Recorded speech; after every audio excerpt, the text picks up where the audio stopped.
Hello students of class 8. Now we move to part number 5th of our chapter resource. अब इसमें हम आगे की बात करते हैं बेटा, page number 94 based on origin topic है ना।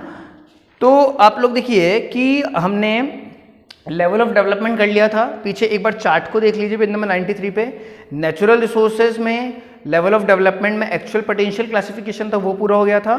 Now on the basis of origin, तो on the basis of origin there are two types of resources, biotic and abiotic. Normal सी बात है, इसमें कुछ हमें ज़्यादा नहीं करना है।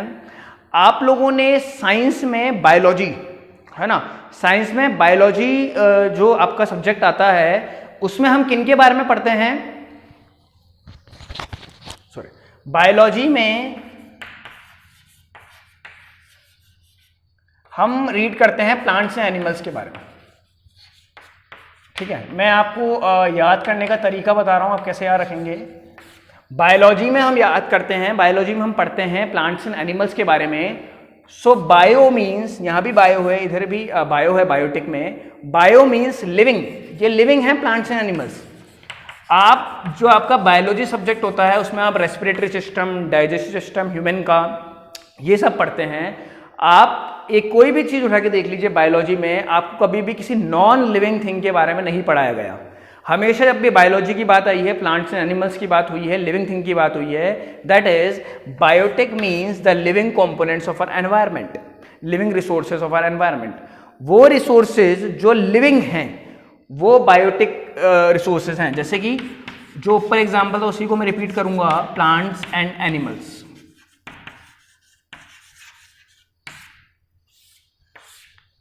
ठीक है बेटा, तो on the basis of origin में बायोटिक में लिविंग प्लांट्स एंड एनिमल।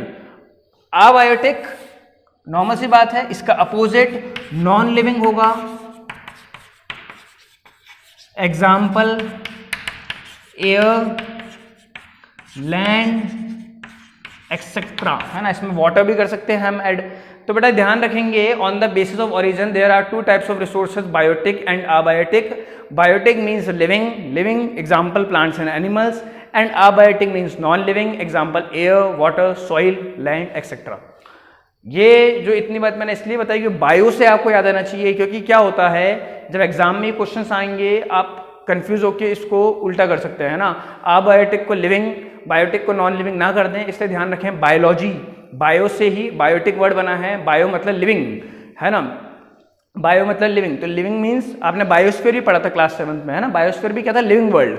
तो बायो मतलब जहां भी आ गया लिविंग है, तो biotic means living component that is plants and animals, and abiotic mean non living that is air, land, water and soil. ये आपको on the basis of origin पूरा हो जाता है बेटा। फिर इसी के आगे मैं आपको एक और क्लासिफिकेशन यहीं पे हम कर लेते हैं।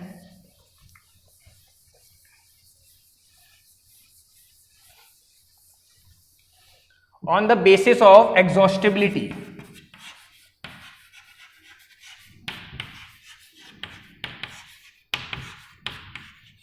एग्जॉस्टिबिलिटी का मतलब होता है खत्म हो जाना। एग्जॉस्टिबिलिटी का क्या मतलब होता है बेटा? खत्म हो जाना।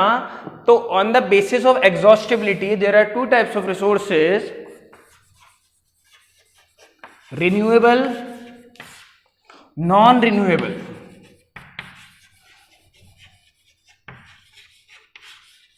ठीक है, एग्जॉस्टिबिलिटी के हिसाब से रिसोर्सेज दो तरीके के होते हैं, रिन्यूएबल एंड नॉन रिन्यूएबल। आप लोगों को पेज नंबर 94 पे मिल गया होगा ये, है ना। समझिए बेटा इसको होता क्या है। देखिए आप इसको भी ऐसे रखिए, रिन्यू मतलब जो वापस बनाया जा सके वो रिन्यूएबल है ना, जो वापस आ सके वो रिन्यूएबल है। ठीक है, जैसे कि for example solar energy, wind energy, ये वो रिसोर्सेज हैं रिन्यूएबल हैं। अब रिन्यूएबल का मतलब क्या है? नॉर्मल सी बात है, ये कभी भी खत्म नहीं होंगे, है ना। Renewable resources are those resources which never be exhausted from our environment, जो हमारे एनवायरनमेंट से कभी भी खत्म नहीं होंगे। वो कौन से रिसोर्सेज कहलाते हैं? रिन्यूएबल रिसोर्सेज कहलाते हैं। एग्जाम्पल क्या है? Solar energy, wind energy. Sun की एनर्जी, सूरज की एनर्जी कभी खत्म नहीं होगी, रोज सन नया निकल के आ जाएगा। विंड एनर्जी जो हवा है वो कभी भी खत्म नहीं होंगी, एटमॉस्फेयर में हवा हमेशा रहेगी, विंड हमेशा रहेगी। तो नॉन रिन्यूएबल रिसोर्सेज क्या हैं? वो रिसोर्सेज जो टाइम के साथ हम जब उनको कंज्यूम करते जाएंगे, यूज करते जाएंगे, तो वो कभी ना कभी आके खत्म हो जाएंगे और वापस नहीं बनाए जा सकेंगे। नॉन रिन्यू यानी कि अगर ये खत्म हो गए तो ये वापस नहीं आ सकते। एग्जाम्पल कोल, पेट्रोलियम, ठीक है, नेचुरल गैस, ये वो रिसोर्सेज हैं जो टाइम के साथ कभी ना कभी खत्म हो जाएंगे और हम इन्हें वापस कभी भी बना नहीं सकेंगे। सन की एनर्जी है, विंड की एनर्जी है, ये तो रोज आ जाएगी वापस, है ना। अभी आप लोग एक बात ध्यान रखिए, थोड़ा सा आपको यहाँ कंफ्यूजन हो सकता है, इसलिए मैंने एग्जांपल नहीं दिया। वाटर एनर्जी भी रिन्यूएबल रिसोर्सेज ही हैं, लेकिन आप यूँ बोलते हैं कि वाटर तो कभी ना कभी खत्म हो जाएगा, हमें उसे बचाना है ना, इसलिए वो कंफ्यूजिंग बहुत हो जाएगा, इसलिए उसका एग्जांपल रहने देते हैं। Solar energy, wind energy are the perfect examples of renewable resources. ये वो रिसोर्सेज हैं जो कभी खत्म नहीं होंगे, है ना। अगर सन शाम ढलते ही 7 बजे 6-7 बजे हमें दिखना बंद कर देता है, अपनी एनर्जी देना बंद कर देता है, तो सुबह 7 बजे वो फिर अपनी एनर्जी बिखेरने आ जाता है ना। तो सोलर एनर्जी ऐसा है कि जो अगर एक बार के लिए रुक भी रहा है, अगर शाम को सन जा भी रहा है तो सुबह वापस रिन्यू हो जाएगा, वापस आ जाएगा। लेकिन नॉन रिन्यूएबल रिसोर्सेज ये वापस कभी नहीं आएंगे, जैसे कि कोल, पेट्रोलियम, नेचुरल गैस, है ना।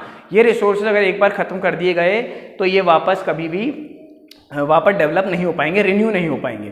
इसलिए हम कहते हैं कि पेट्रोल का यूज़ कम करें, है ना। गवर्नमेंट कंटिन्यू इसके एडवर्टीजमेंट निकालती है कि इन चीज़ों का यूज़ जो नेचुरल ये कोल पेट्रोलियम है, इनका यूज़ कम से कम किया जाए, नहीं तो ये आने वाले फ्यूचर के लिए बचेंगे ही नहीं, ठीक है। तो रिन्यूएबल रिसोर्स जो रिन्यू हो जाएंगे, मतलब कि आपको ऐसे ध्यान रखना है, रिन्यू मतलब वापस बन जाएंगे और कभी भी खत्म नहीं होंगे, है ना, वो रिन्यूएबल रिसोर्स हैं। नॉन रिन्यूएबल रिसोर्स जो कंटिन्यू यूज के साथ कभी ना कभी आके खत्म हो जाएंगे, अगर 20 साल बाद, 30 साल बाद, यानी कि आने वाले फ्यूचर को ये रिसोर्सेज अवेलेबल नहीं होंगे। आप इतना बात ध्यान रखिए इसको, है ना। तो बेटा ये on the basis of exhaustibility भी आपका रिन्यूएबल नॉन रिन्यूएबल के साथ एंड हो जाता है। और मुझे पूरी उम्मीद है कि आप इसको रीड कर रहे होंगे घर पे। आपको होमवर्क है कि जो जो पार्ट हम करते जा रहे हैं बेटा, बुक के हिसाब से बोर्ड पर समझते आ रहे हैं, उनको रीड करना है, उनको अंडरस्टैंड करना है। आपको बुक को रीड करके एक बार, और फिर इन वीडियोस को भी देखते रहना है, तो अंडरस्टैंडिंग और बेटर हो जाएगी, क्लैरिफाइड ढंग से हो जाएगा आपको। फिर on the basis of distribution part number 6 में करते हैं। Thank you.